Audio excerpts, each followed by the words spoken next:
Hello everybody, it's Mr. Wilson again, and today we're going to talk about step 2 in your biography checkpoint list, which is to choose your subject and find at least 2 articles about him or her.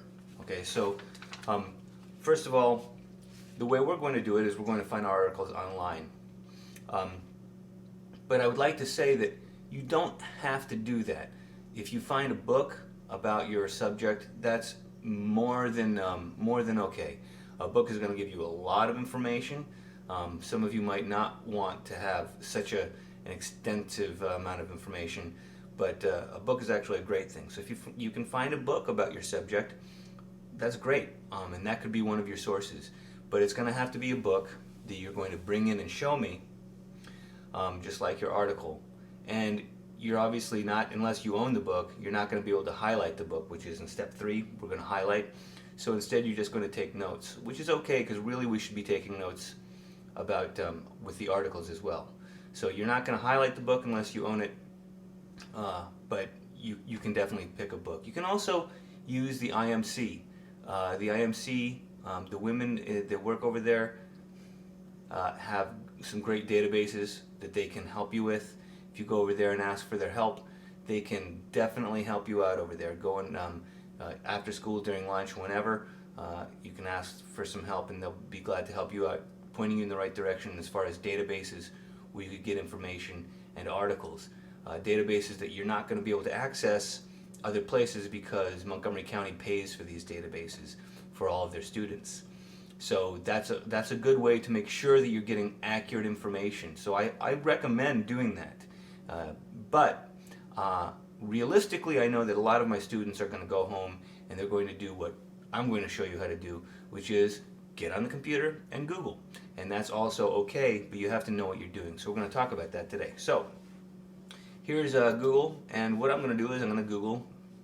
I've decided, because the very first thing is, out of my 5 people that I chose, with my 5 people, I looked at them and figured probably the most interesting to me seemed to be Garrett Morgan.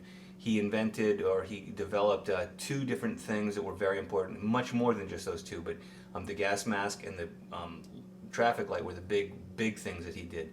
He had a lot of other things that he kind of created and invented, but those 2 things are pretty significant, especially for around the time that he created them. So that's going to help me with my introduction and conclusion, and I kind of have some knowledge about the time period, why especially the gas mask, but even the traffic light was really significant in his time period. So we're gonna, I have the advantage of having a little bit more knowledge, not necessarily because I'm smarter, just because I'm older. So I know that that's going to give me a really solid subject for my biography to make seem very historically significant. So I'm going to go ahead and Google just Garrett Morgan, and we can see that that's probably going to give us some good results right off the bat. But another thing, this is something I talk about, if you don't find what you want right away, you can Google Garrett Morgan biography. You could Google, just add some words, Garrett Morgan gas mask, Garrett Morgan traffic light, Garrett Morgan inventions, Garrett Morgan inventor. There you could use a lot of different things, but we're going to just look at this, just what do we get from Garrett, and if we did that, our search result would change a little bit. But we're just going to go ahead and use Garrett Morgan as our Google search. And the very first thing is, a lot of students will go, the very first one's going to be the best one. Not necessarily. It could be, but not necessarily. And I'll tell you, this is Aboutcom, and this is a reliable source. You have to make sure it's a reliable source. Aboutcom is, I would say it's a reliable source, and if you picked something from this website, I wouldn't say that it's not reliable, but it's a very commercial website. Really, the whole purpose of About.com is to make money. And so I'm not going to pick this. It's not going to have any false information about him, but I would rather stay away from Ask.com. Wikipedia. Now, we've talked about Wikipedia in the class, and one thing that I've said is you cannot use Wikipedia as an academic resource, and that's true, and most of your teachers will tell you this, because It is not 100% reliable, as it can be edited by anyone. It's pretty reliable, and it's a great resource. I use it all the time. Lots of people use it all the time. I am a big Wikipedia fan, but we don't use it for academic resources. One of the things we can do is look at it, absolutely. Read what it says about our subject if we look up on Wikipedia. But then another thing we can do is on the bottom, you're going to have references, because people have to say, this is where I get this information. And you can go, oh, well, let me check this out. External links, references. Maybe one of these is going to give me a really great article. And look at this one. This is actually really good. And where is this from? From the Federal Highway Works Administration. So that's a pretty good source. That I would definitely take. Wikipedia, no, but it'll give you places to go from Wikipedia, and also it'll give you probably some pretty good information. You can use it. You're not going to put it as your resource, as one of your resources, though. So don't print out a Wikipedia article. The third one, if we look, this is a great website. This is called the Black Inventors Online Museum. I've already looked at it. One of the things you can do is you can go down and you can go to you can look at when it was last updated, 2011, which is, as I'm making this year. You can find out about it, and I've already looked at this. This is a reliable website. So I'm going to use this as one of my sources. So oftentimes you're going to find in a place like this, you're going to find a link to click where it says print, because if we print this, it's going to give us all these pictures and stuff. We don't want to just print this page. No. Sometimes it'll give you an option, print, and you click on that, and it'll give you all the text without all this other stuff. It doesn't here. So what I'm going to do is I'm going to just highlight it all. I'm going to click my mouse and just drag down and highlight this entire article. But I don't want all this stuff down here. I just want to get all the way to the end. And then I'm going to copy Command or Apple if you're on an Apple, or Command C, right? So I've just copied this article, and now I'm going to go to a Word document, and I'm going to Command V, paste. There is my article. Okay. Now I'm not going to just print this out. I'm going to do a couple things. If the pictures get pasted with it, which sometimes will happen, sometimes won't, I can just delete those pictures out.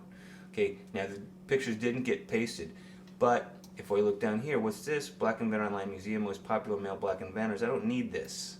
So I'm going to take that out. And now if I look at my article, I have 3 pages, which means I'm going to have to print a minimum of 2. But here's a trick that you should know about and use. I'm going to go to, and it's different on different versions of Word and different computers, but for this version I'm going to go to Format, Document, and I'm going to change my margins. The new version of Word, you can just go and change your margins to narrow.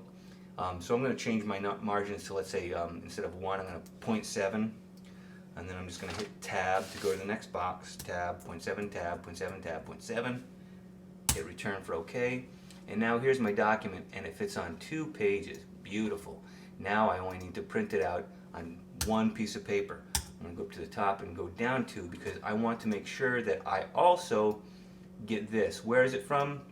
It's from this website right here. I'm going to copy that. I'm going to put it at the very top, because I need to know where I got this. Mr. Wilson needs to see where your article is. If you just give me this article without this here, I'm going to be like, well, where'd you get this? And sometimes students go, well, I don't know. It just online? Oh, it came from Google? No, it didn't. It came from where? It came from blackinventor.com. And so I want to make sure that it's a good website. So I want you to have where it's from. Okay, so that's good right there. You'd also put the author. If there was an author, there's no author listed, so you would just put the website.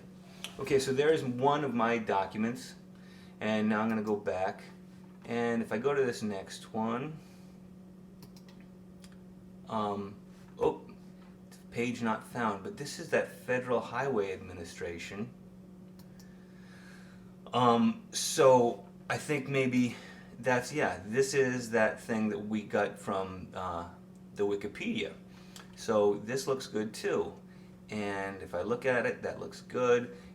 This is a government website, so this is almost certainly going to be a reliable website. So again, I'm going to just copy and paste this article like so. Copy. Now I'm going to go over to Word.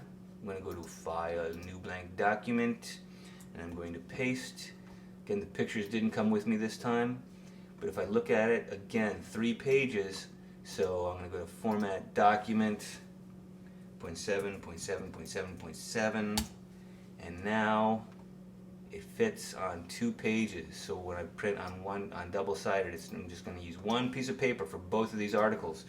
So instead of printing out on these articles, instead of 6 pieces of paper, if I just print it out without doing anything, 6 pieces of paper, I'm only using 2. I'm saving more than double the amount of paper. Okay, so please try to do that. Print double-sided, and also try to make it fit on 1 piece of paper, or on 2 pages, so you can print it out on 1 piece of paper. So this is right here. That's the website, and I'm going to put the website on the top. fwha.gov,